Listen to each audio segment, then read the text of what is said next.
Hello दोस्तों, स्वागत है आपका फिर से एक न्यू हॉरर स्टोरी में। दोस्तों, आज की कहानी सुनकर आपके रोंगटे तो जरूर खड़े हो जाएंगे। तो चलिए कहानी को शुरू करते हैं। यह एक थी डायन के बारे में कहानी है। मोधापुर नामक एक गांव था। उस गांव में एक अजय और पार्वती नाम के पति पत्नी रहते थे। अजय सरकारी नौकरी करता था। एक दिन की बात है, गर्मी का समय था।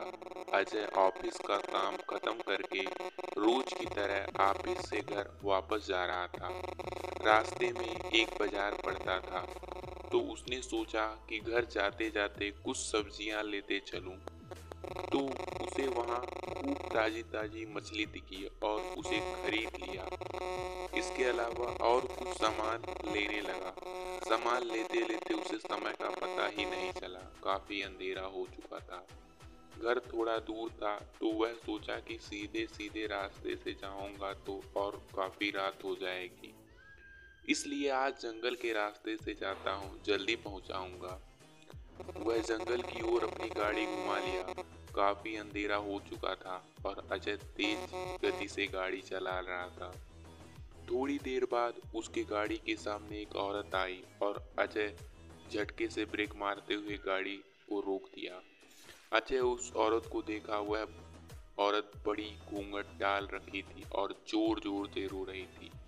अजय उससे पूछा कि कौन हो तुम और तुम्हारा घर कहाँ है? इतनी रात को इस घने जंगल में क्या कर रही हो? लेकिन वह अजय को कोई सवाल का जवाब नहीं दे रही थी और बस रोए ही जा रही थी, रोए ही जा रही थी।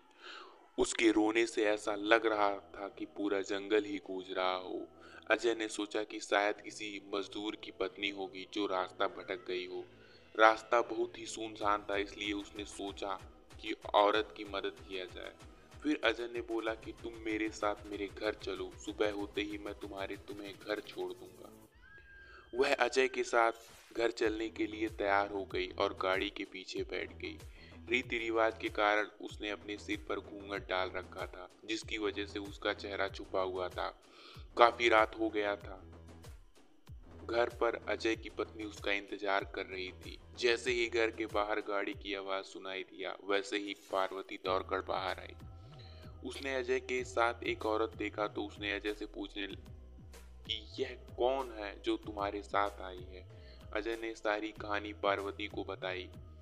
पार्वती की तबीयत थोड़ी खराब थी, इसलिए वह खाना नहीं बना पाई थी। तो अजय ने बोला, तुम आराम करो, आज का खाना यही बना देगी। लेकिन पार्वती को उस औरत पर शक हो गया। उसने लगा कि कोई साधारण औरत तो लग नहीं रही है, शायद यह कोई चोरनी होगी जो चालाकी से घर का सामान चुराने आई है। पार्वती ने इसे अपना रसोई घर दिखाया और बोली, मौसम बहुत खराब हो रहा है, तुम जल्दी से खाना बना लो। इतना बोल के पार्वती अपने कमरे में चली गई और वह औरत बिना कुछ बोले रसोई में चली गई। थोड़ी देर बाद रसोई में बहुत अजीब अजीब आवाजें आने लगी। पार्वती उस आवाजों को सुनकर सोचने लगी कि यह कैसी आवाज है आ रही है। फिर उसने सोचा शायद मौसम खराब है, इसकी वजह से आ रही होगी।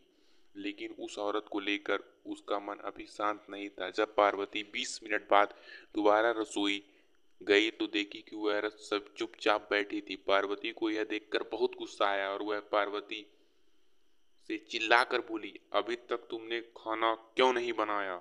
जल्दी बनाओ खाना, सबको भूख लगा है। उस औरत ने भी जवाब नहीं दिया और चुपचाप अपना चेहरा ढककर बैठी थी। पार्वती कितने बार उसका चेहरा देखने की कोशिश की, लेकिन देख नहीं पा रही थी। पार्वती ने फिर उससे कहा, चलो अब जल्दी से खाना बना लो, अगर किसी चीज की जरूरत पड़ी तो मुझे बुला लेना। लेकिन फिर भी वह कुछ नहीं बोली। पार्वती को लगा कि शायद ये अनजान लोग से डर रही है, इसलिए नहीं बोल रही है। पार्वती रसोई से चली गई, लेकिन 10 मिनट बाद वह फिर वापस आई तो रसोई का दृश्य देखकर डर गई। उसके पैर वहीं जम गए और उसके गले से आवाज भी नहीं निकल रही थी। उसने देखा कि औरत रसोई के बीचों बीच बैठकर दोनों पैर फैलाकर कच्ची मछलियां खा रही हैं। उसके सिर का घूंघट भी उतरा हुआ था। उसका चेहरा बेहद डरावना था। बाल बहुत बड़े बड़े और सफेद सफेद, नाखून भी बहुत काले काले।